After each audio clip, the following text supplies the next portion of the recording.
I hereby open the work session of the Springfield Planning Commission. Could we have a roll call, please? Sure.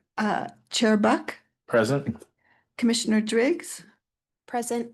Commissioner Thompson, Present. Commissioner Greenwell, Here. Vice Chair Schmunk, Present. and Commissioner Weber. Are there any adjustments to the agenda?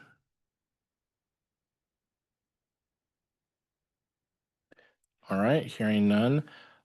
This is a meeting where the public may attend but not provide comment. There will be opportunities to address the Planning Commission later tonight in our regular meeting, which follows the work and CCI session.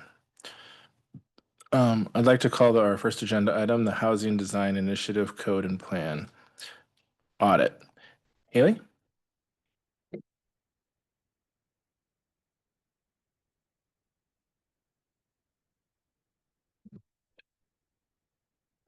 Can't move it forward. I'm just gonna have to lean forward.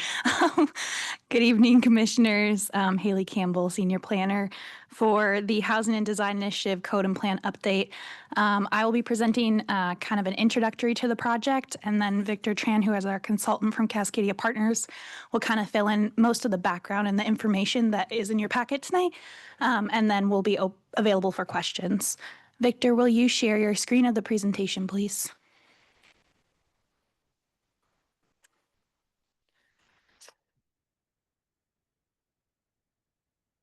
Excellent.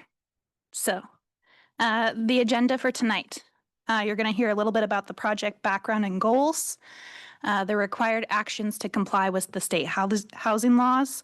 That includes the legal compliance audit and the clear and objective standards audit. Then there are some strategic recommendations to support housing production. That includes amendments to the neighborhood refinement plans and to address barriers to housing production, primarily focused in the commercial and mixed use districts. And then finally, we'll end the presentation with next steps in the timeline for the rest of this project. Victor, next slide. Okay, so as far as the project background and goals, I know I came to you guys in March about this project where we approved the community engagement plan. So right now we're working on the audit, which is the next phase or the first phase of this project. And again, the background on this is to bring the city code into compliance with housing related statutes and state rules. That's the #1 goal. The second part of that is streamlining regulations to boost housing production, affordability, and choice. So as you can see on your screen, the code and plan changes. Those are the legally required things. Again, compliance with state law and clear and objective standards. Then you have the strategic recommendations, and again, that's covering your neighborhood refinement plans, concepts for removing development barriers in commercial and mixed use districts, and again, kind of addressing anything that we might be able to for supporting housing production, affordability, and choice. And then we kind of go into the community engagement strategies. So again, based off of what happened at what we discussed with the community engagement plan, we have the technical advisory committee, which we'll be discussing later this evening, as the Planning Commission acting as the CCI. We'll also be discussing the governance committee. 2 members of the Planning Commission and 2 members of the City Council are elected to be part of that governance committee. And then further along, when we get to the adoption stage, of course, there will be the Planning Commission and City Council meetings. Victor, next slide.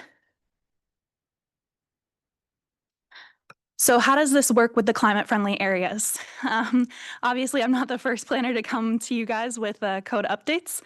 Chelsea Hartman, another senior planner in the Comprehensive Planning Department, has come to you all with the Climate-Friendly Areas Project. And that focuses, again, they identified 3 primary climate-friendly areas, the Glenwood Riverfront, downtown, and Mohawk. This project, in contrast, is focused on other areas outside of those primary climate-friendly areas. And again, we'll still be focusing on those state requirements and supporting Springfield's broader housing and livability goals. So still, again, focused on those commercial mixed-use areas, but outside of the climate-friendly areas. Thanks, Haley. I'll do a quick introduction and I'll carry on with our presentation here. Thank you for joining us this evening. I am Victor Tran. I'm a project manager with Cascadia Partners. We're a multidisciplinary urban planning firm that's tasked with helping the city with this project. I'm joined today with my colleague Rachel Cotton, so you might see her as part of the panelists here as well. So we're excited to share with you the findings from our first major deliverable for the project, which is the code audit. So like Haley said, there are portions of the project that are meant to bring the city's code into compliance with state statutes. You can think of these as the things that the city must do. And there are portions of the project that are centered around strategic recommendations that are not mandatory, but could help the city leverage its policies and code for greater housing production, affordability, choice, things like that. So I'll make sure to call out which of these sections are legally required versus some of the more strategic housing recommendations that we have. This first section has to do with legal compliance with state statutes. So these are required and mandatory. So as a part of this project, we reviewed Springfield's code against Oregon revised statutes, and there are a few of them, so I'll list them quickly. So we reviewed them against ORS 197. These are the comprehensive land use planning rules centered around allowed housing types, procedural requirements, clear and objective standards. We also reviewed against ORS 215 and 227. These have to do with permitting and review. And finally, ORS 92, which is around land divisions. The Appendix A, as part of your packet, has our full findings and recommendations. So you could see where the city is in terms of compliance. And I'll summarize briefly as we move through the presentation for some of these key sections. So you'll see that there are a lot of sections that Springfield is currently already in compliance with. So there are no changes required for the sections that you see as a part of this table, everything outlined in green. The next section has to do with state statutes that we found where the city's code is partially in compliance. There are a few things that need to be tweaked or adjusted or amended to bring the city's code into full compliance. You'll see them listed in the table on the right. And generally, these include allowing residential homes in zones where a single family is allowed, clarifying allowances for residential care facilities in mixed-use districts, permitting manufactured home parks in all zones that allow a certain level of density, allowing prefabricated dwellings in manufactured home parks, and finally ensuring that there's no minimum lot size greater than 1 acre for manufactured home parks. We will come back to this section called Clear and Objective Standards for Needed Housing. It's a more comprehensive section, so I'll loop back to that in a few slides. The next section is related to sections of the city's code that is found not to be in compliance with state statutes. So there was only one that came up in our review, and it has to do with the occupancy of recreational vehicles. Per the state statutes, the city has to allow RVs to be used for residential occupancy with no time limit in RV parks and manufactured home parks if they are sufficiently connected to water, electricity, and sewage. So that's a requirement that would need to change in the city's code. Additionally, the city would have to allow RVs to be used for residential occupancy, again, with no time limit, without utilities following a natural disaster, and finally, to align temporary use provisions and expiration timelines with the other ORS section here. So only one section of the city's code found not to be in compliance. The last part of our audit has to do with sections of the city code that were found to be not out of compliance, but additional codification of these standards are recommended to improve clarity within the city's code. So you'll see we highlighted one section here, and that is to directly codify the ability for applicants to opt in to newly adopted development standards. after submitting an application, and that responds directly to ORS 227-178. So that's our code audit up until the clear and objective review. So I'll go over this a little bit more because it is a more comprehensive section. So there is a state law that requires cities to have clear and objective standards, conditions, and procedures when regulating development of housing. And this applies to design standards, development standards, special overlay, district regulations, and any land use application approval criteria related to housing. When I say clear and objective, it comes from this specific ORS section 197A 400, and they provide very clear examples of what clear and objective means. So as an example, on the right, we pulled something from the city's code. I believe this is from the nodal development overlay section in their design standards. So currently there's a section regulating massing that says break up uninteresting box-like forms into smaller varied masses, avoid single monolithic forms that are not relieved by variations in massing. You'll notice that there are a few keywords that come across as subjective and open to interpretation. And in the eyes of this state statute, is not clear and objective. In order to make it clear and objective, one could rewrite this standard for massing to something as follows. Buildings shall incorporate at least 2 of the following massing techniques for any facade longer than 50 feet. And there would be a bulleted list of ways that applicants could meet that standard by choosing 2 of the following. So hopefully that's clear. And the last thing I'll say about this is there are alternative approval options. They're not required to have clear and objective standards, so long as there is a separate approval pathway that is clear and objective. Another way of saying that is a city doesn't have to make every approval process clear and objective, but it has to offer at least one path that is clear and objective. So we went ahead and did a comprehensive review of the city's code for clear and objective standards to see and mark up sections that either were in compliance or not.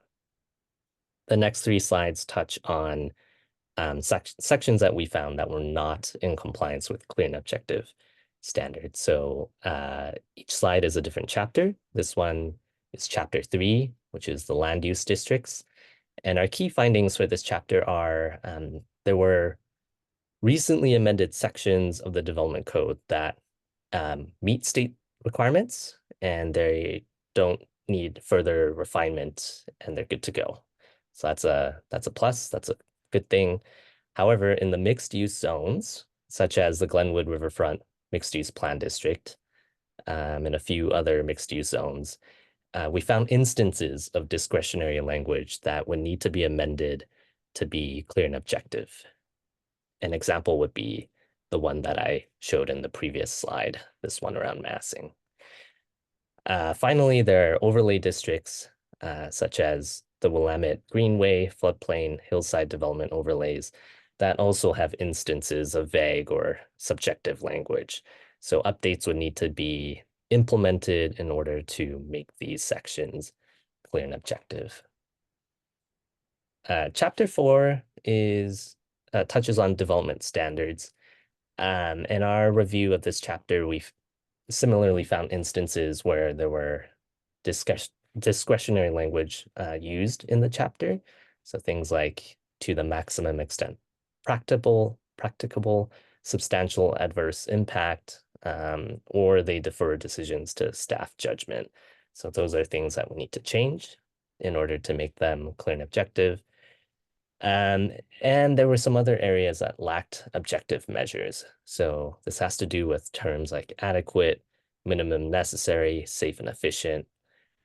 These sections lacked an objective definition of what those things are.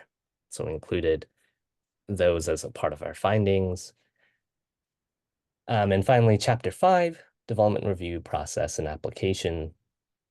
You'll see a repeating theme here. So there were a few sections that referenced submittal requirements that were unclear. So the language revolved around things like where applicable, as needed, or may include.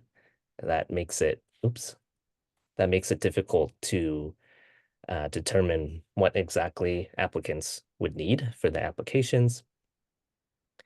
And same with some of the requirements for the definition of physical features. So these terms here, significant clusters of trees, riparian areas, transportation issues, are too vague and would require amendment in order to make clear and objective. So that brings us to our plan audit. So as Haley said, there were some sections that are mandatory in order to bring the city's code into compliance with state statutes. The plan audit, we found that the neighborhood refinement plans that were reviewed, so the ones listed in this table here, are consistent already with statutory requirements, so no changes there. However, we conducted an additional review to understand if there were other barriers to housing production in general. And what we found was that there were a few key themes that emerged out of these neighborhood refinement plans. The themes include large minimum development areas. So a few of the plans state requirements for minimum parcel sizes for new residential development. And some of these sizes are prohibitive of smaller infill projects or incremental types of housing development. So something to note. Another theme was additional planning requirements. So some of the refinement plans required things like development area plans or master plans before residential development could happen. And these requirements could add time or complexity to the process. So that's something we noted. And then two other themes, policies that favor downzoning or commercial. Some of the refinement plans recommend rezoning residential land to either office or commercial use, which could reduce the overall supply of land available for residential. And the last one here, unclear or potentially restrictive language. Refinement plans that we reviewed, some of them had policies that encourage setbacks or buffers beyond what is required by code. And we'll note that these are not enforceable as written, but they could conflict with the city's housing production goals if they're interpreted too rigidly. Okay, so our last section here is called Other Barriers to Housing Production. So these are additional findings and potentially recommendations that we would provide to the city that could increase housing production, flexibility, and choice. I'll note again that these findings are not part of the our review of the code earlier that was mandatory to bring the city code into compliance with state statutes. These are simply best practices that the city could consider as part of their housing related work. To do this, we looked at a few different types of compact housing. So you'll see them on screen here. And we wanted to understand where within the city these different housing types are already allowed within commercial and mixed use zones that allow residential. In instances where they're not allowed, we wanted to understand what were the key issues or barriers that were prohibiting these housing types from being allowed. So our findings are marked in this table here. You'll see the different zone districts called out on the left-hand side, and then the compact housing types on top. Cells that are marked in green show where those specific housing types are allowed and supported by the different zone districts. Cells shown in yellow show where the housing types are mostly supportive or allowed. There might be a conditional use or a few minor adjustments to the code needed to allow for that housing type. So almost allowed, but not quite. And finally, red demarcates where these housing types face significant barriers in order to be allowed and developed in these particular zones. The goal here is not to bring every cell into the green color, but it's a way for the city to inquire where changes and amendments could be introduced in order to allow for different types of compact housing. So this will feed into a later stage of the project where we work with the city to come up with code concepts, so ways that the city can consider changing and amending plan and code to greater improve housing production and flexibility. And this research goes to support that phase of the work. So I'll note again that these are kind of early findings and strategic recommendations for that phase. As a part of our findings for this research, I'll list them quickly. So one of them is around prohibition on standalone residential. A lot of the commercial zone districts are meant for commercial, and they have direct language in their zone intent for commercial dominance. And that's something to note, that these zone districts don't allow standalone residential, which makes it more complicated if the city wanted to allow for some of these housing types. I've alluded to the second one. So the zone intent and commercial land supply. There's some zones that are intended for commercial uses only. So standalone residential development would be inconsistent with that zone intent. Furthermore, there is cause for the city to want to analyze their supply of land that is zoned for commercial development, and if it's sufficient to meet the commercial land supply. And finally, we noted that there were a few development regulations like height and lot coverage that could restrict the feasibility of a multi-story residential building, for example, from being built. Okay, so I believe this is our last slide here, our second last slide. We concluded this section by saying it's a policy consideration for the city whether to allow more housing in commercial and mixed-use zones. And a part of that information relates back to this balance between residential and non-residential.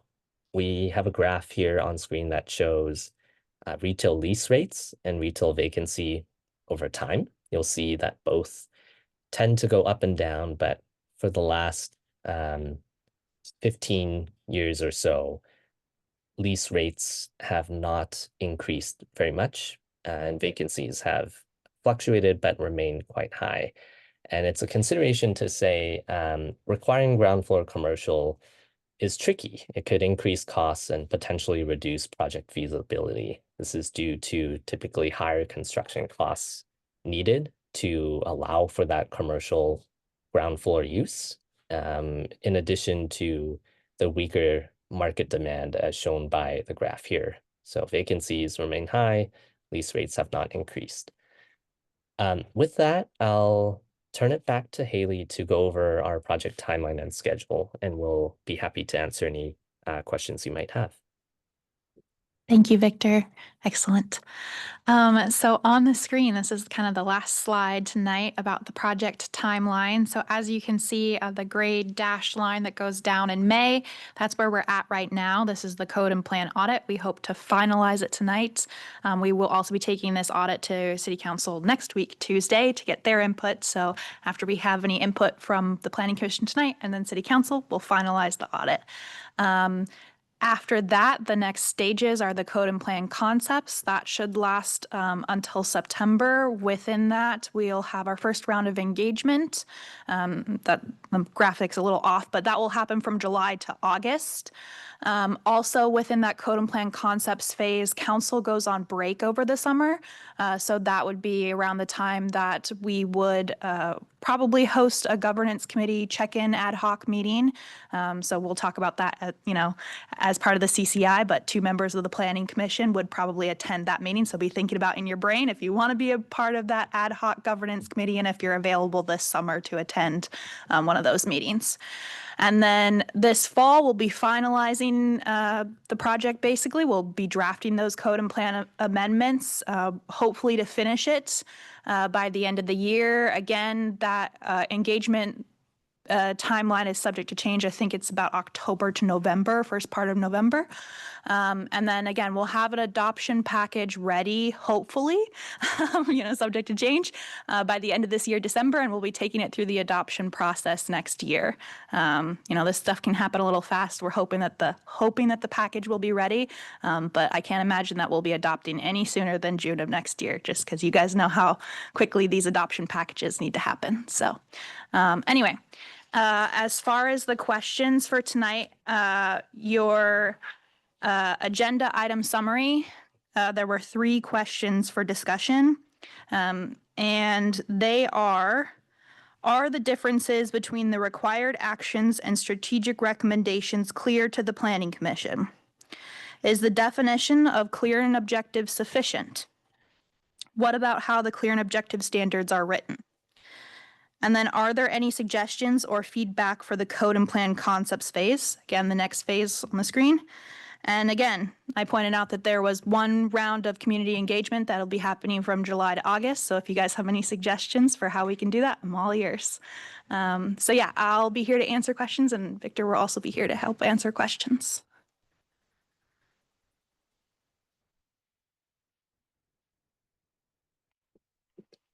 Okay, so you're turning it over to us for I am. discussion. Yeah. Just making sure I'm clear on that. Okay, at this time, I want to open it up to any planning commissioners that either have questions, comments, or would like to respond to Haley's questions. Oh, come on, don't be shy. Commissioner Spunk? So, not sure where this is in the material, but talks about familial relationships, and says that city can enforce maximum occupancy limits in either familial or non-familial situations. Can you tell me what that means? Yeah, I think I'm going to have Victor cover that one because I am not sure where that's from. Victor, I cannot tell you where that is in the documents. I think it's in the compliance summary. Yeah, no worries. I'm pulling up the our matrix here.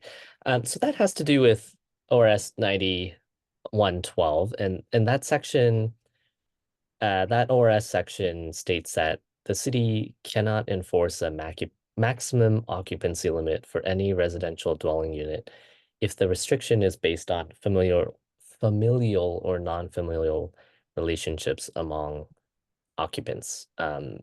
And our finding, again, is that the city code as written currently already complies with this section. But is there a question around what the interpretation of that ORS section, like what that means? What's not familial or non-familial? So that, and correct me if I'm wrong, Victor, Rachel, I'm going to but- have Christina, my city attorney, jump in. Sorry. Sure. Okay. Victor, do you? Oh, Victor, do you want to cover this one? Go ahead. oh, sorry. Yeah, to my understanding, that just means if it doesn't matter if the occupants who live within the same dwelling unit are related to each other or not. So that's, if they are related, that's familial. If they're not related, that's non-familial. The city cannot enforce a maximum occupancy limit for either, whatever the composition of that dwelling unit is. Victor, I Well, can and help out a little ahead. bit if that's, I think Sure. like an example of what you might see in some codes is saying, no more than 4 people who are related may live in this type of dwelling unit, or 3 people who are not related. Like that's kind of shorthand for what you historically might have seen in some codes. So the statute is saying you can't, one, have a variation based on if people are or are not related, and 2, enforce that occupancy based on that. Does that help answer your question? So you're saying you can establish a limit, but you can't use the criteria of family relationship. Correct. Okay, thank you. I appreciate that. It wasn't clear. Okay. So, okay, yeah. Also in Exhibit B, it asks specifically the market constraint calculation showed that there are significant barriers, including infrastructure constraints, lack of landowner willingness, and broader market fundamentals. So I'm wondering tell me about the landowner willingness. Can you give us a broad picture of what you're talking about there? Yeah, I assume this is the market study memo as part of the Springfield CFA project.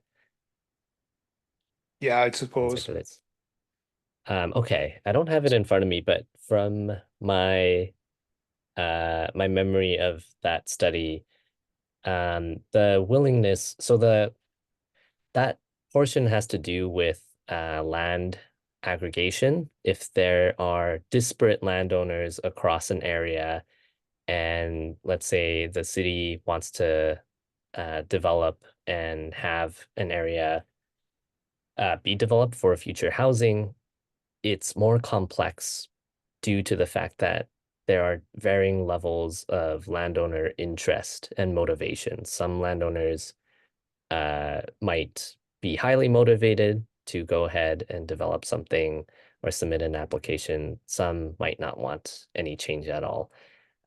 So I believe that portion was reflecting on that point that having different landowners and different motivations could make that process more complicated. So in your review, you talked to folks. Some folks were not supportive of some of the things that were being discussed. It's kind of what I understood this to be, that there were folks that, for lack of information, or they're well aware of it and don't like it, but basically there was a resistance to some of the plans. We, as part of the consultant team, did not do that engagement of talking with landowners. And I'm going to read that specific section just so I know what I'm talking about here. So It's just we're Exhibit B. I don't know, if I find it here. I think it's Exhibit B. I think it's page 33 of it. Yeah. Or the second or third page. yeah, Victor. I found it here. Yeah. Okay, great. So that section has to do with pinpointing the differences between the state assigned methodology for housing capacity calculation versus a more market driven study. So this is a little bit outside of this current project that we're presenting tonight. But to clarify, I'll say that we wrote that section for one important reason, and that's because according to the state requirements, you could show that the climate friendly areas assigned and implemented in Springfield can meet a certain housing capacity through the prescribed methodology of the state, which is very generous and based on kind of the redevelopment of all parcels within the assigned climate friendly area. Our market study was focused more on the understanding that due to infrastructure constraints, lack of landowner willingness, so again, that piece of information that is hypothetical, but the idea that not all parcel owners and landowners within CFAs would want to develop or redevelop, that's a factor in what might result in a more realistic housing yield, and broader market fundamentals. So that's around the general development feasibility of new types of residential and mixed use buildings. These are factors that have to be taken into consideration when calculating more market aligned housing yield. So we use those factors to say probably the development and redevelopment of areas assigned as climate friendly areas will be very different from the assumption made through the state methodology, which is every single parcel will redevelop into something higher density. Okay, Does that help okay, answer thank the you. question? Yeah, I think so. Again, I thought these were more, that referred more to some direct contact with landowners, but you said that wasn't the case. I guess another question, and trying to find it here in the document, but understanding you were indicating that there are different drawbacks to the CFA and with no single CFA the different CFAs, none offering enough infrastructure capacity to accommodate significant housing growth without additional investment. So what type of investment are we talking about? Are we talking about, I mean, maybe it's all encompassing, but is the city, is the state asking the city to do infrastructure type improvements or subsidize housing directly? There is no requirement for either. I think if I'm understanding your correct or your comment well, it's the idea that in order for development to occur in climate friendly areas, there would likely need to be more investment on the city's behalf. The state, within their land use requirements for CFAs, they do state that CFAs are prioritized for certain types of public amenities, parks, plazas, open space, that type of thing. And these things will, it's a little bit of a squishy area, but my understanding is they will be codified in a future TSP update. So it's not immediate how these things are resolved. One quick amendment to what I said about the interviews with landowners. The two that we spoke to were the Glenwood Development Team and Peace Health. So Peace Health is out of one of the proposed CFA areas that was ultimately not selected. And you'll see in our memo there, we have notes of our conversations with these two groups. But as a way to understand that, for example, the Glenwood Development Team already in the process of a major housing project and rezoning development. Peace Health, they have other plans. They need to reserve the majority of their campus for medical expansion. So it's another way of saying, yes, this indicates different levels of landowner willingness for development within CFAs. Some, like Glenwood, are already motivated and working towards redevelopment. Some are not. Hopefully that answers your questions. Yep, appreciate the clarification. Thank you. That's all my question. Great. I think we want to make sure we get all of our planning commissioners. So we're going to go with Commissioner Driscoll, Commissioner Greenwell, and then to you, Commissioner Thompson, and then I'll finish up.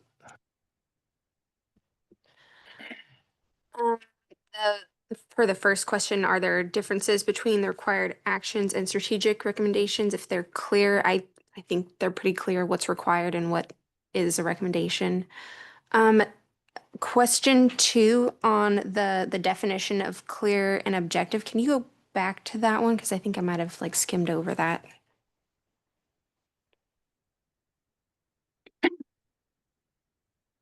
Okay. Yeah, I think it's pretty clear and the examples are easy to understand as well. And if I may too, in the memo, let's see, what page was this? There's a under the clear and objective standards audit, there's some handy dandy little examples at the bottom of the memo that are really great. So it says, are they true and false standards? So in this instance, it'd be like, is the property in a mixed use residential district? Yes or no? Quantitative standards, maximum building height of 30 feet. List or menus, any of the following or at least two of the following options, and then 2-track systems. So again, is it clear and objective or could it be discretionary? So I think that's a really good example of kind of what we were trying to get at of what does it look like? Yeah, I agree. I read that section and it was really easy to follow and understand what you all were getting at. I don't think I have any suggestions yet for the code and plan concepts phase. I'll pass it over to Commissioner Greenwell. I guess what I'm wondering about in question 2 is just following up a little bit. Clear and objective standards as written. What kind of resource do we have, what does the state have to refer to when setting up these standards, just so they're more justifiable? And I guess the example, the page you have up here, building shall incorporate at least 2 of the following massing techniques. I'm sure that's going to be a list of bullet points like you said, but where does that list come from? Is that list exclusive? Is it, can it be, can somebody propose another item to the list that would make perfect sense in the situation? I guess I'm looking for, where is that clear-cut standard that will justify changing the language in that example specifically or generally? Thanks. That's a great question. Rachel, do you want to answer that one? Sure. So there are 2 parts to your question. One is getting the list to match the intent of the statement, right? And in terms of asking if there are resources from the state, this project is funded by Department of Land Conservation and Development. So we're working, the resource is essentially technical assistance to help the city with these amendments. And so I think that answers the first part of your question. The resource is basically funding to kind of work through some of these issues that we've flagged in our code audit. And the second piece has to do with that alternative approval. So if you're saying, you know, there are certain cases, and we can all probably think of them, where someone's development concept doesn't hit all the notes in the clear and objective list, but is achieving the same sort of objectives. And so that's where the discretionary track potentially comes into play. Like, you can't do it the clear and objective way, but you think the way that you want to do it can be justified, and then you would go through the discretionary track. But the clear and objective track gives you at least an obvious way, like if you meet this and this and this, very clear, you know, like Haley said, true or false, numbers, measurable things. Pick 3 out of these 5 things from these lists. If you do that, that's one way to get through, or you can make a case for the different way that you want to do it. Does that answer your question? Mostly. I guess I used resource in a different way. I was thinking more of an actual language resource, Yes. of not financial resource Got that we it. can So- use to justify the clear language. Yeah, so we work on similar projects all over the country and across the state. And so we have some sort of best practices at our fingertips when we're working with staff. We know, you know, every city's code and districts are a little bit different, but there are some kind of best practices and standards that we can provide. You know, often we do, for something more complicated, we might present a few alternative options and say, like, which of these is getting the closest to what you want. But we will work with the Planning Commission and staff on that sort of thing. Like, it's very atypical that you would find an example that's never been done anywhere else. There's usually a pretty good, clear and objective example that you can find for all of these things. Thank you. I think Stan, you wanted to say a few words here? Yeah, I just wanted to answer what I'm hearing in your question from a different perspective than what Rachel's saying. So she's giving you examples about code language. I think when you asked about, could you add something else that seems reasonable to the list, for example, what we're going to be doing is looking at policy direction. Usually the codes are written to implement policies that have been adopted. So it's like, what are we trying to accomplish here? that will be driven by adopted policies, perhaps in our plans. And so it's like, are we trying to go for neighborhood compatibility? What would that mean in this case? And then how do we accomplish that? So within that, there is local discretion. The state hasn't gotten so prescriptive as of yet that they are writing the codes for us. But as Rachel said, they are providing technical assistance to help us get there.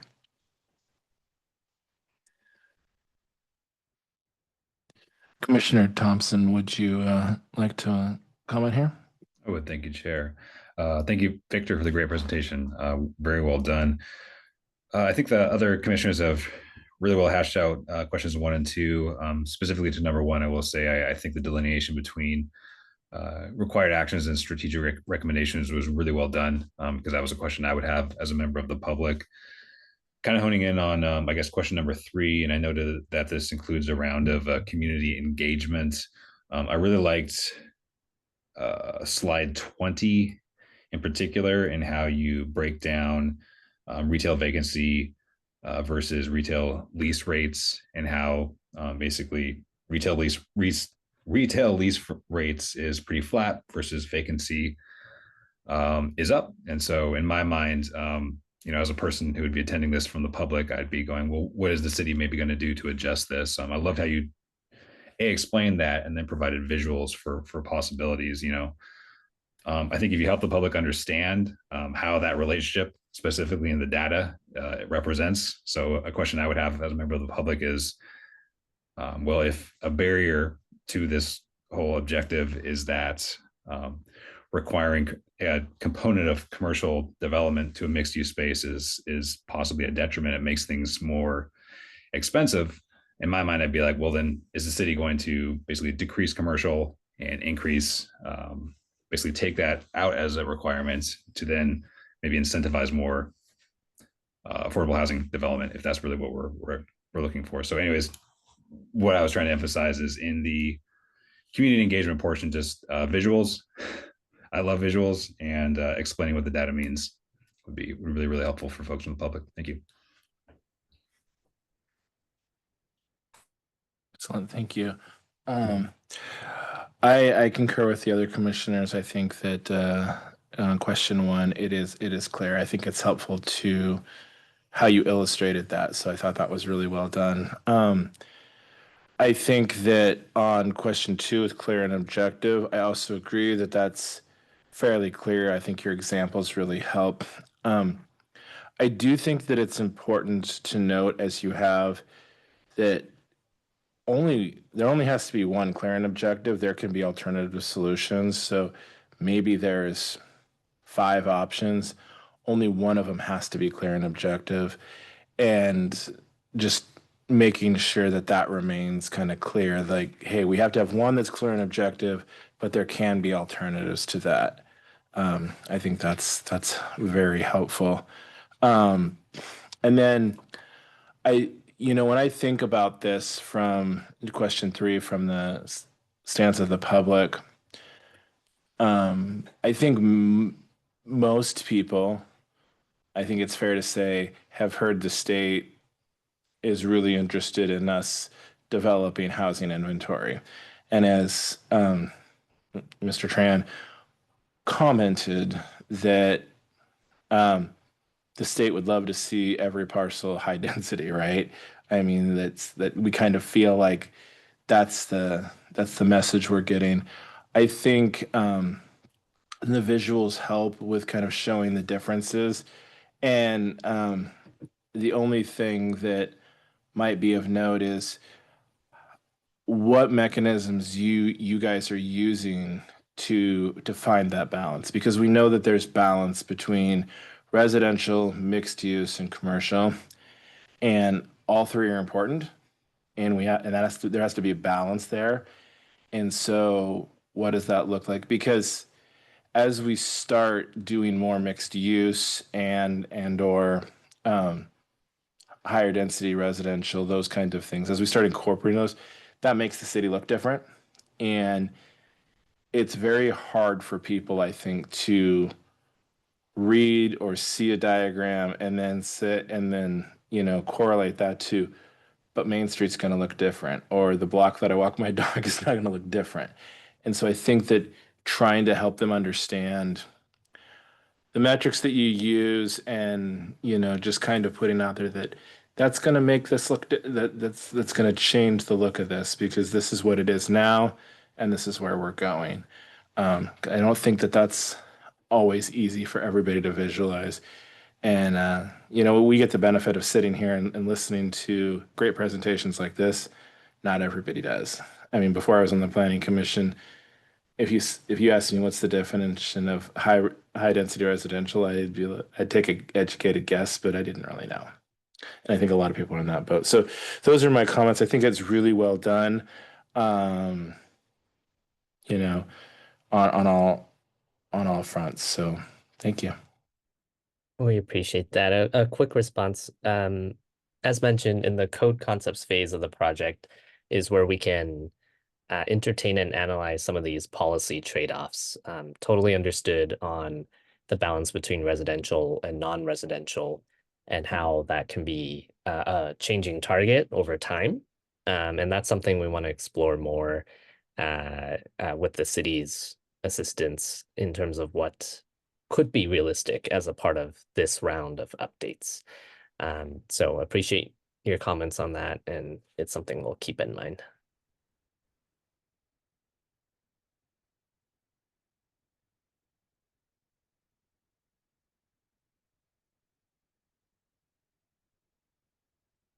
I think if that concludes this, we can adjourn this portion of the meeting. Yes, thank you. All right. I hereby adjourn the work session. Sandy, are we ready to roll right into the CCI meeting? Okay, I don't see any objections. And somebody would tell me if there was. So. I hereby open the meeting of the Springfield Planning Commission meeting in our capacity as the Committee for Citizen Involvement. Could we have a roll call, please? I don't believe there's any changes, so I don't know that there's need for a roll call. Do you concur, Sandy?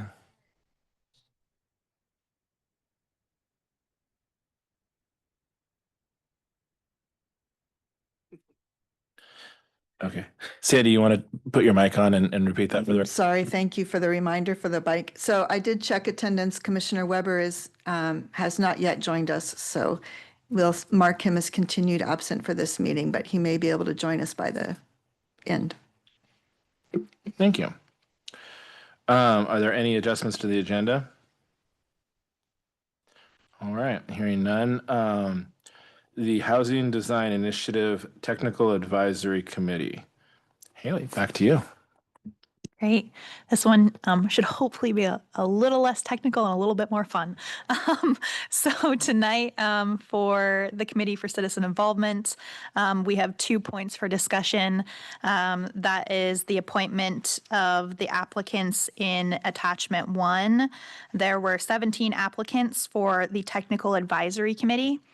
And just to go over what the role of the Technical Advisory Committee is, that's to identify, discuss, and resolve technical issues and concerns, provide data and information as requested, and review and provide feedback on draft work products in a timely manner. They'll provide input to staff on specific questions and on the code and plan audit, concepts, and proposed amendments.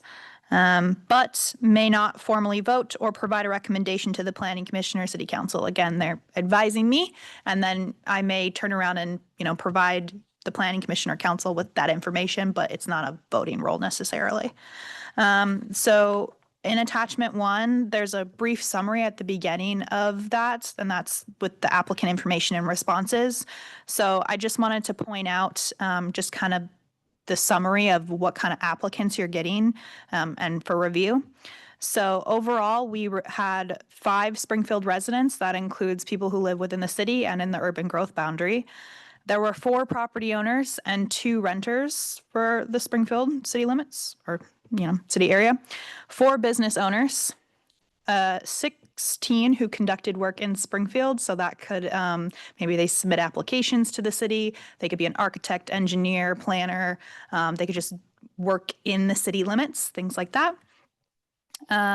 One community member, so I kind of classified that as maybe they didn't necessarily work in the planning, architecture, they weren't an industry professional, I guess you could say, but they still were living in the community, working in the community, things like that. And again, quite a few, 13 applicants had previous, current, or future volunteer experience in the region. So that could have been any board, volunteer committee position, things like that. As far as the applicants, we got a wide swath, and I'm super excited and proud of all the applicants who came forward and provided their application, regardless of if they're selected or not. Like I mentioned, architects, engineers, planners. I think we got some real estate agents, economic development agents, nonprofit sector, affordable housing. It's all in there, and I'm really excited to hear what you guys have to say for who you would like to appoint. So, any questions? How many people are we appointing? How many do we have to slim it down to? Yeah. So, a previous technical advisory committee, Mark Rust, for his development code update project, he had 12. So again, tonight you have about 17. And I think it's completely up to the planning commission who they would like to appoint or not. Not saying that we couldn't handle 17, but we're definitely going to need a big room.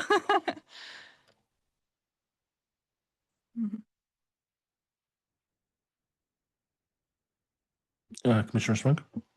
Also, I guess if we're going to pare them down, I mean, I tried to go through them and yeah, there's a nice, variety,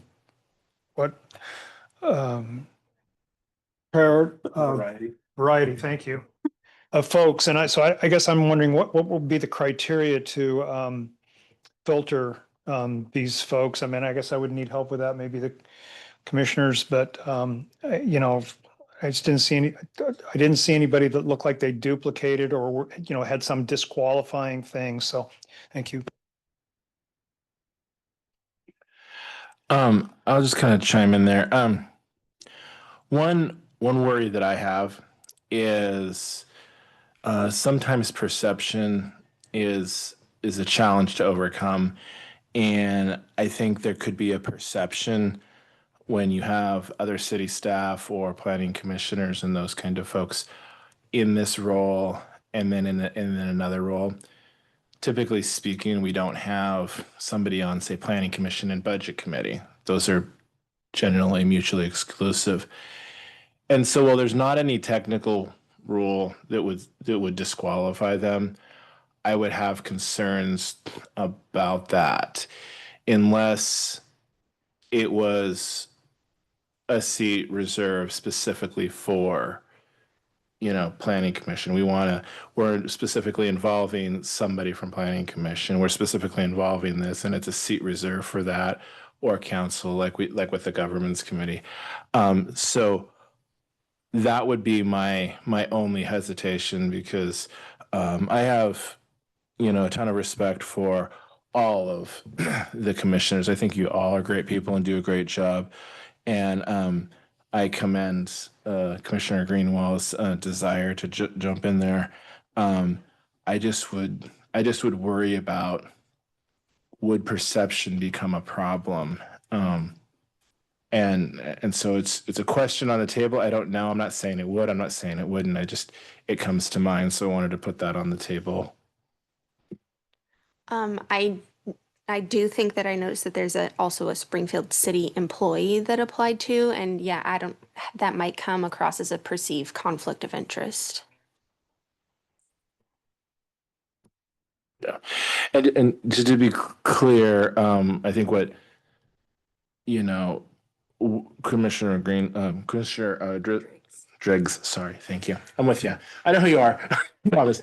Are getting at is it's that perception. And just to clarify, something that was pointed out to me, conflict of interest definitely has a specific legal definition. And so I'm specifically not saying that it's that. I'm saying that it's a perception, and sometimes perceptions can be damaging. I don't think that there's any technical rule that says any particular person would be disqualified. Otherwise, Christina would be letting us know because she's amazing at keeping us on the right side of the law. But I'm just saying perception. Yeah, I mean, everyone who's applied has like great experience, and I can see like both planning commissioners and like city staff having a ton to contribute to. It's the perceived conflict of interest.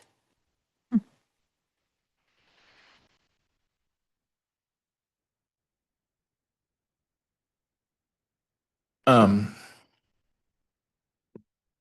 yeah, and you were clarifying that it was a former city employee, or is I it thought, I can't remember. That's what current? Was it? Yeah. Mhm. Does anybody else have any input? Commissioner Thompson. Hey, thank you, Chair.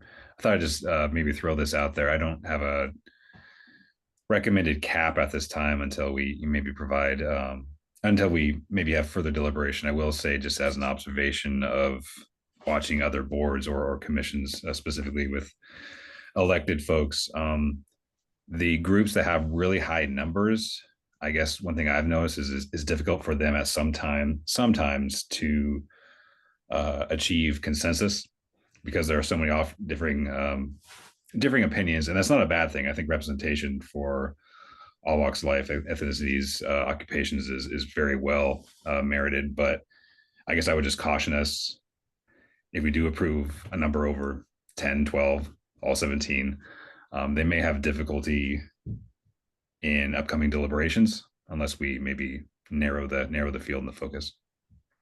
Thank you. Commissioner Schmuck. Yeah, so to that, I guess I'd like to know a little more about what the committee, what those folks would be tasked with in terms of interface. I mean, if they're going to all get in a room and discuss it, smaller group might be more appropriate, but if they're sending information in after they've reviewed that phase or what have you, then that wouldn't, I think, be as important to me anyway.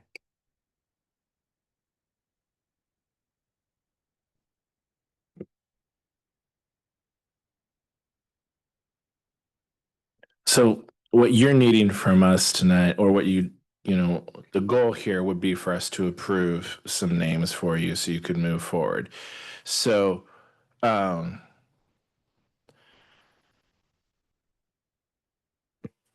could address Commissioner Schmunk's question. I mean, I think as Haley said, we're not asking them to vote. They don't necessarily have to come to consensus. We're asking them to advise staff.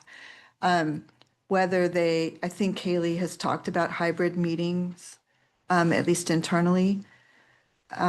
So in terms of your meeting format, I think there will have to be a meeting because we want the public to be able to observe the process. It won't just be send in your comments kind of thing. But they may not all be in one room. There may be people zooming in, for example. So I think it's really up to the CCI, the commission in your role as the Committee for Citizen Involvement, how you want us to proceed with this. This isn't one where we have strict criteria. It's really, what do you think is going to provide us the best outcome, and weighing those different factors. Just kind of looking at this from a logistical standpoint. If I'm understanding you, Haley, it's unclear as to the frequency of which you're going to need to bring this group together at this point. You have an idea, but it's not just set in stone, right? So what we did advertise when we were recruiting was about once a month from June until the end of the year, and about 2 hours for each meeting.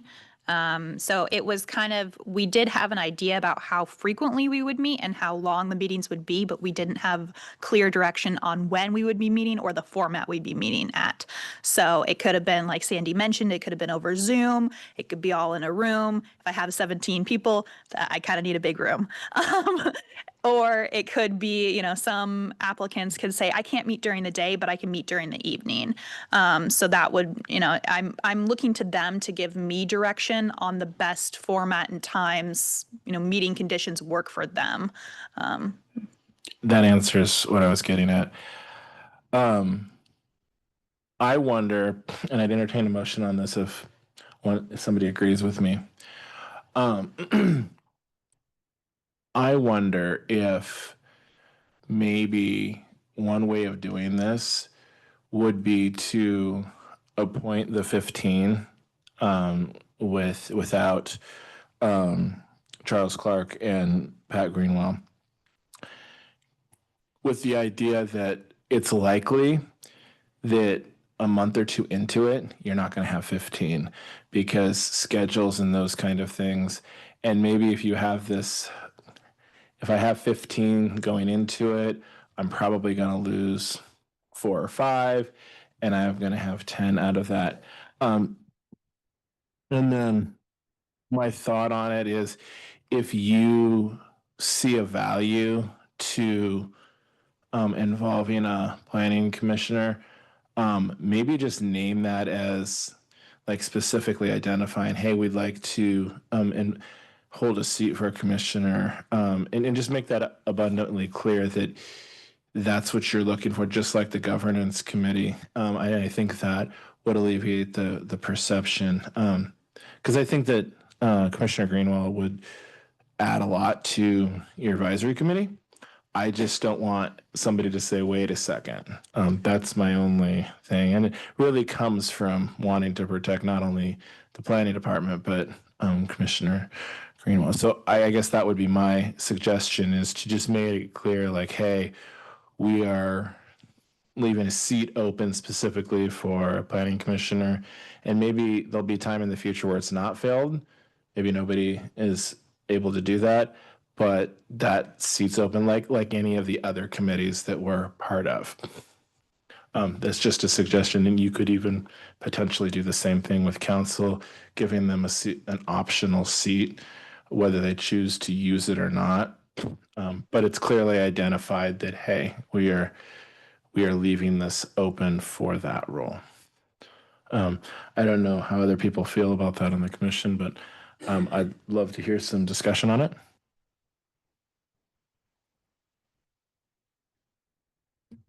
Well, I'm just, Mr. Clark, he's currently employed by the city? Am I Yes, confused? that's correct. He's currently employed. And then I guess I'm wondering, well, first of all, given what, so would it be, if you got 17 people, would you break them up maybe into groups of 4 for specific types of things, or would everyone be exposed to all material?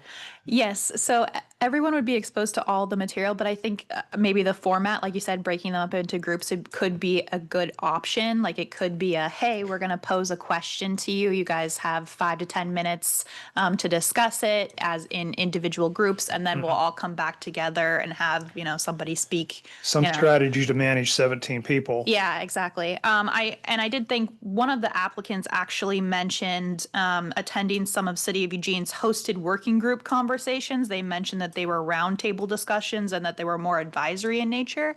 I've actually attended one of those such meetings recently, where I was in a room with, I think, about 15 people, and it was just kind of, you had a mediator come and call on different people in the audience to give their perspectives, and then, raise your hand, comment if you have an additional comment, things like that. I think it went very well, but yeah, having a strong mediator in the room for when you call on questions or not. And then, like you said, can we break it up into smaller groups? Is that a better form of discussion?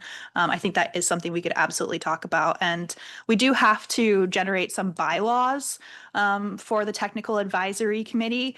My stance on it is I'd like to take those bylaws to the technical advisory committee for their approval first, and then I would bring that back to the CCI for their review and also approval. Again, I'm probably betting that I will not be scheduling a technical advisory committee until the end of June, just because we have to give notice to those members. I have to provide a packet for their review at least a week before the meeting, advertisements, things like that. So the end of June would be probably the first technical advisory committee, and then I would come back to the CCI to review those bylaws that I had reviewed with them at that first technical advisory committee meeting.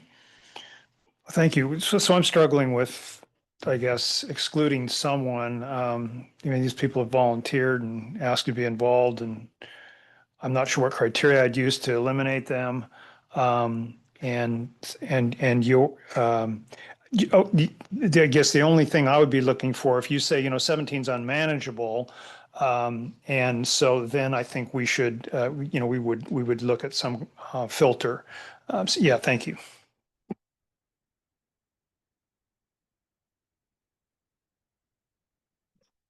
Is there a spot for a planning commissioner as like a liaison?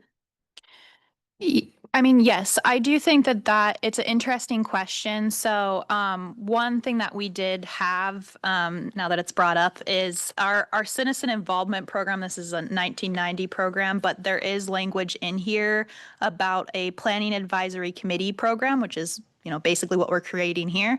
But it does say that one option does include the option for an ex officio member. So that's just an option. We may include a planning commission member. Again, it could be part of the governance committee. It could be part of this group. It's just kind of a matter of what works best. What does the planning commission believe is the best way to move forward with the project?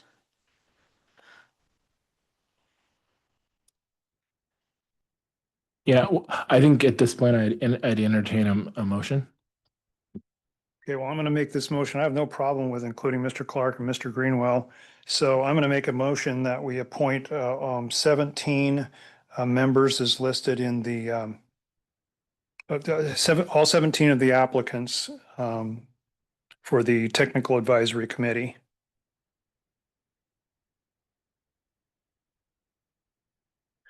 I need a second.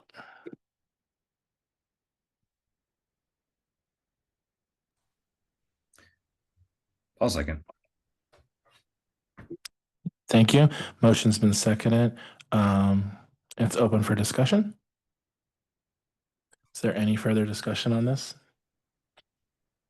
Let me speak to the conflict of interest. Sorry, Seth, I didn't see your hand up. In this context, I don't really see that that's an issue. I think it's a concern to pay attention to, so. Commissioner Thompson. Yeah, I guess I just wanted to provide for the rationale for my decision to support it. I think if we do decide to disqualify people, we should provide extremely clear criteria for to back up our decision for that, other than we just think that there may be a possible conflict of interest. I think it could also be argued that these individuals, if they are an employee and they are currently on the Planning Commission, they may approach their duties as part of the committee with more dedication than somebody else. So that I think there's some proponents there as well. And I like what you said, Haley, regarding the, parameters within the group. I think it'd be really beneficial if, either from a policy level, we say, prior to these meetings, we'll divide all the participants up into groups of 3.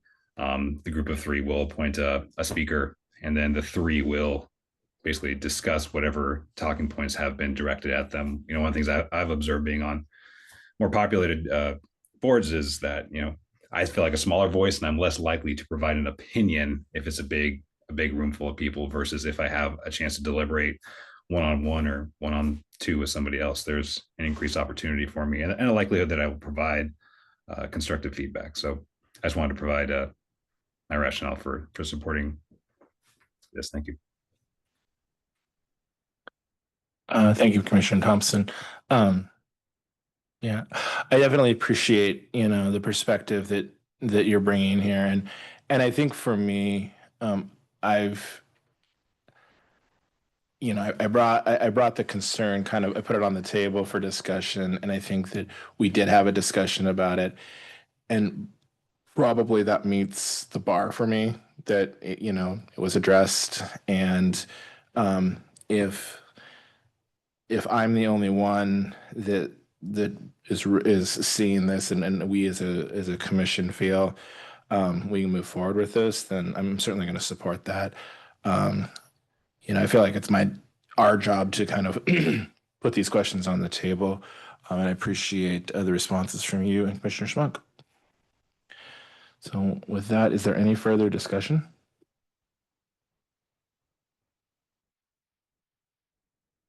All right. The motion has been brought and seconded. Can we have a roll call, please, Sandy? Sure. Commissioner Greenwell? I'll abstain. Okay. Commissioner Thompson? Aye. Commissioner Driggs? Aye. Vice Chair Schmunk? Aye. And Chair Buck? Aye. All right, motion passes 4 in favor, 1 abstain, 1 absent. Thank you. Right. Make sure I get my packet right. And I'm kind of off here. So I believe. Okay, where are we at? Sorry, give me 1 second. I lost my place here. Okay. Motion passes. I'd like to call our next agenda item the Housing Design Initiative Governance Committee. Haley, you again. Okay. Last thing tonight, you guys got this. So this one, again, the governance committee, you'll facilitate alignment with the city council and planning commission and provide policy direction to the project team. That's me and others when it is not practical to convene the city council. So again, city council goes on break over the summer. So that would probably be the time where this ad hoc committee would convene, and that was the city council's direction when they met about this project. I introduced it to them on March 3rd. So again, it's comprised of 2 city councilors and 2 planning commissioners tasked to provide updates to their respective bodies. So again, whoever is appointed will come back to you guys and fill you in on what has been discussed. So yes, any questions with that? Or clarification? Seems pretty clear. Right. So what you're looking for here is to see if there's any planning commissioners that, if of us, 2 of us would be interested in that. Can I just ask first, of those 5 of us who are here, who would be interested, just to see, maybe it's as easy as there's only 2 of us interested. I would be open to it. I don't know who else out of the 5 of us would be.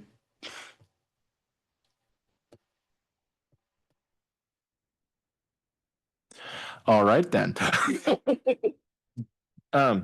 So my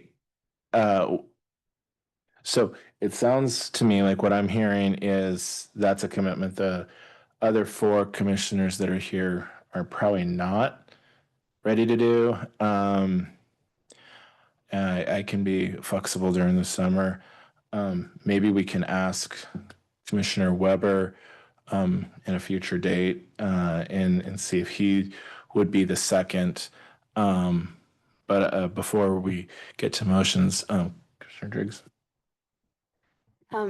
I work like out of the county, so I just need to know like times and like dates, but could possibly make it work. I just got a busy schedule. I guess I'm also wondering, Sandy, do you think that Commissioner Greenwell, who would be appointed to the technical advisory committee, could potentially fill in for the governance committee? Yeah, I think that's an option. It's up to the commission if you want to do that or not. I'm kind of viewing these 2 things as separate. I mean, that they're kind of apples and oranges, so I don't necessarily know that the technical advisory committee impacts this. Not that I want to volunteer you, Commissioner Greenwell. But yeah, I mean, I think it comes down to time and interest and availability. Clarify, are these two separate things or are they? Yes, Oh. so the Technical Advisory Committee will meet once a month for 2 hours. The Governance Committee is an ad hoc basis that would probably meet just over the summer, and it would be 2 planning commissioners and 2 city councilors. Who again, it would usually be like, I'm gonna come meet with those two planning commissioners, 2 city councilors, fill them in, and then you might take that information back to the planning commission or city council. Again, it's usually just kind of on that ad hoc basis because council goes on break over the summer. So they just kind of want to be kept in the loop about this project. I think they don't kind of want things to kind of go off the rails, so to speak. There's a lot of moving parts with this project. It's kind of a big lift, big ask. So they just want to be filled in while they're on break. Gotcha. It would make a lot of sense.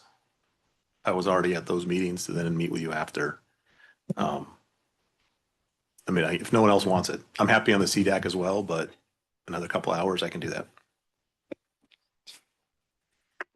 So I guess my question to the commissioners is, what I hear is Commissioner Greenwell is open to it, although you do have a lot you're carrying already, and it's commendable. I appreciate it. I just want to put out there, if you want it, there is the out of asking Commissioner Weber, and if we can clarify time, in that Commissioner Driggs is open to it. So I'm happy to have you. That sounds like a lot to me already. Is Commissioner Weber already the city council liaison? He is, but That's why I'm reluctant to volunteer him. well, without getting, without kind of crossing any lines, that's pretty easy because he's at a lot of those anyway, because of Michelle, and so yes. And I'm not saying that we would volunteer him. I'm saying we would give him the option. And thinking about it, I'd probably be more comfortable not doing a dual role for some of the things you brought up earlier. Okay. So then, I would entertain a motion to give Commissioner Weber the option, and if not, then we would maybe look at myself and Commissioner Driggs, knowing that she'd have to kind of work with time schedules with you. But we'll need a motion.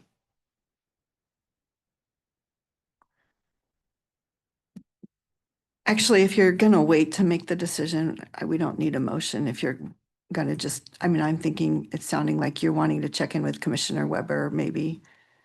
And then, Well, I think it's up to the commissioners. I was putting Okay. that as an option out all there. right, got it. We could just, I'm sure that Commissioner Weber is not going to lose any sleep if he's not if he doesn't end up on another committee. I'm just going out on a limb there. We could make this as easy as myself and Commissioner Driggs.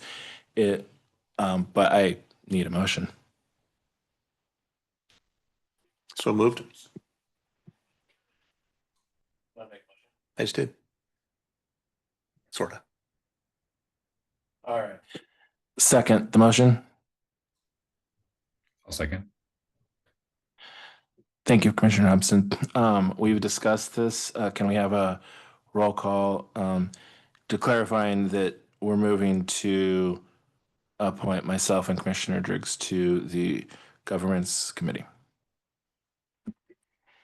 Chair Buck, Aye. Vice Chair Schmunk, Aye. Commissioner Driggs, Aye. Commissioner Thompson, Aye. and Commissioner Greenwell. Aye. Motion passes 5 in favor, 1 absent. I hereby adjourn the CCI session.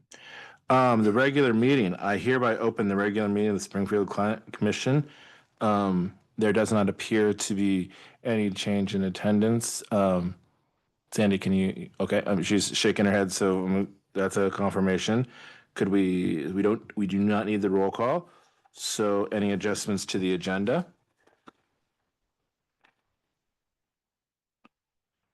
All right, hearing none. Can we please stand for the Pledge of Allegiance? Pledge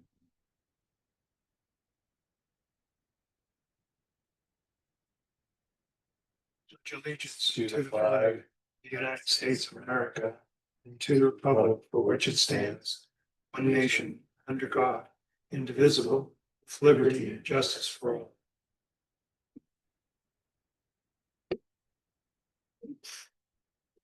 Thank you. Are there any corrections to the minutes for the April 15th, 2025 meeting? Okay, hearing none, I hereby approve the minutes for the April 15th meeting with no corrections. Business from the audience.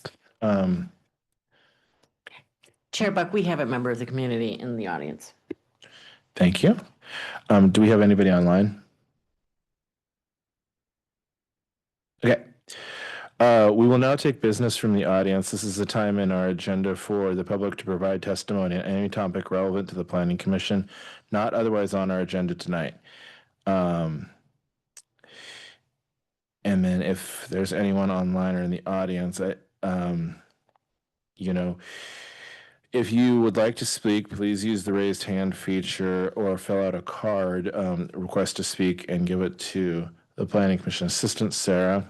When called upon to speak, please state your name, mailing address, and keep your comments to 3 minutes. We have no one requesting to speak. Excellent. We will now hear business from the Planning Commission. Are there any reports on council action? Commissioner Schmuck? Okay, this is May 5th City Council meeting, Springfield City Council meeting. The staff provided a draft of master fees and changes to fiscal year 26. The goal was to streamline the process, and staff consolidated various fee documents into a single fee schedule known as the master fees and charges, and ensuring that the fee structures are fair and reasonable. And then there was a joint meeting with the City Council and County Commissioners to co-adopt amendments to the Springfield Development Code Campus Industrial District. And then City Council meeting, among other business, there was a public hearing on wastewater and stormwater user fees for fiscal 25-26. Business from the city manager included ratification Metropolitan Wastewater Management Commission fiscal year 26 Community Development Block Grant Annual Action Plan, city agreement with the U.S. Department of Housing and Urban Development, and approval of support for the development of affordable housing projects in Springfield. Thank you. Thank you, Commissioner Smith. Commissioner Thompson? Thank you, Chair. I had a report assigned to me for a council session on May 19th yesterday. I have not had the opportunity to observe it yet, so I will provide my report at the next meeting. Thank you. Thank you very much. Very understandable. Any other reports? All right. Are there any other business from the Planning Commission? You got me over here. Leading up Yep. into the next agenda item, Sandy, we have any applicants for filling that last spot? On the Planning Commission? So we had 4 applicants. They were going to be interviewed by the council earlier, but the agenda got pretty full, so council decided to delay until June. Subsequently, 2 of the applicants have dropped out, so they'll be interviewing, assuming it's going as planned, they'll be interviewing 2 applicants at their meeting on June 1st. I'll continue on and say, I don't know when you're going to meet next. We don't have anything scheduled in the immediate short-term future. However, don't count on having the whole summer off. I think there is some things in the works for you. So we'll be in touch when we do have the next meeting scheduled. Council meets on June 2nd. I'm talking about the Planning Commission. No, I know. Oh. You said originally with the council, it's June 2nd, not the 1st. Okay, sorry. And just to clarify, Sandy and Sarah, without referring to my text, I believe we have a meeting, a joint meeting with the county coming up the 29th of one of those months, July, I want to say. I don't know. Andy, I know, was trying to schedule it, but he hasn't told me that it's been confirmed and put it on the calendar. So Okay, so it's still tentative. I think, as far as I know, Okay, just go ahead. I know that he was polling to find out from both commissions, but I have not heard a confirmation. And can you clarify and remind me one more time what we're meeting jointly with the county for? I can't remember what that was for. Pardon? I don't think so. I think it's eWeb. I think it's amendments to the Glenwood Refinement Plan to allow the treatment facility for eWeb's project in Glenwood. Perfect. Thank you. So nothing on the schedule as of yet going forward, but you'll let us know. Yes. Thank you. Any other business from the Planning Commission before we adjourn? Okay. Then we'll go ahead and adjourn. Oh. Yeah, I just asked for that. Do we have anything from the planning department? Okay, yeah. All right. I hereby adjourn the Planning Commission regular meeting.